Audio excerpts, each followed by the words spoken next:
Some favorite quotes. Deep down, I knew it. The person I wanted desperately to run from was the only one who could put me back together. Here's another good line. I was on fire and desire was winning. All right, Katie, the Bridge series, there are 3 books in this one. The books are all about Cameron and his 2 siblings and how they find love. The first story starts out with Maya and Cameron, or Cam. Maya and Cam dated in their early 20s. Maya, I think, got to know Cameron because she was roommates with his younger sister in college, Olivia. Cameron comes from a wealthy family, like his parents have a lot of money, but he wants to get away from that, so he joins the military to make his own way in life. His parents are kind of assholes, so after basic training or something, he goes to visit Maya at college, and they're like totally immediately in love with each other. They'd been dating for some time. Him and Maya spent like a couple of weeks together before he was shipped off to the Middle East, wherever he was going. They have some great sex. Near the end, he proposes to Maya and she's like, wait, I'm really in love with you, but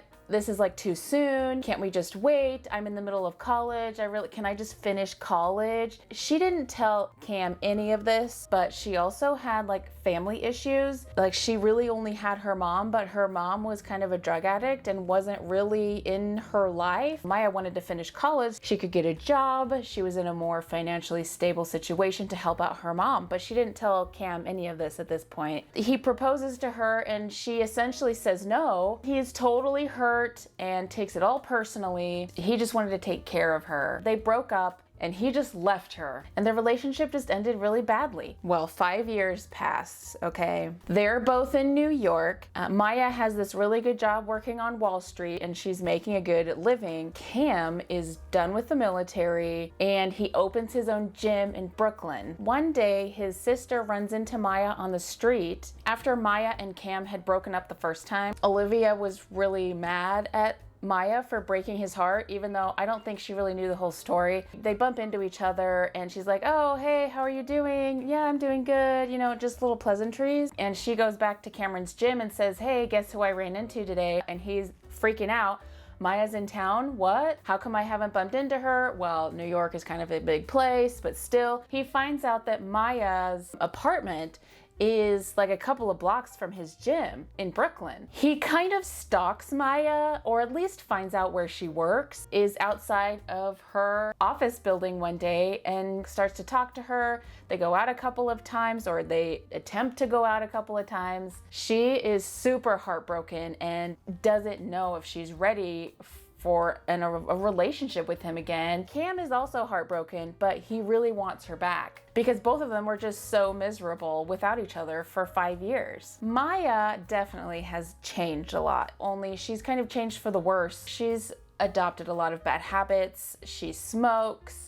She eats lots of fried foods. She drinks way too much and clubs every single weekend. She just keeps denying every single guy in her life because they're not Cam. Cameron has changed a lot, mostly in his body. He's now like super ripped, especially now that he owns a gym. He works out every single day. When Cam found out that Maya was living near him, he pursued her. And he does this by saying, hey, how about you come to the gym for a week and I'll be your personal trainer. We can get some good habits for you again. That sounds really boring and really exhausting. I work long hours. But he convinces her. At the same time, at work, there is a female higher up, Gia, kind of singles her out, puts a good word in with Maya's boss. So Maya is invited to work on this project that's really important, that's gonna take a couple of weeks to do. Like she has to put in extra hours at work. She's also having these one-on-one workout sessions with Cameron. Every time that she looks at him or every time that he like touches her, she just like weakens at the knees and she doesn't know if she can handle that. Maya is also a writer, okay? She writes poems. She has a whole notebook full of all of her feelings towards Cam. She's kept this secret from everyone. And of course, she's got a gay roommate, Eli,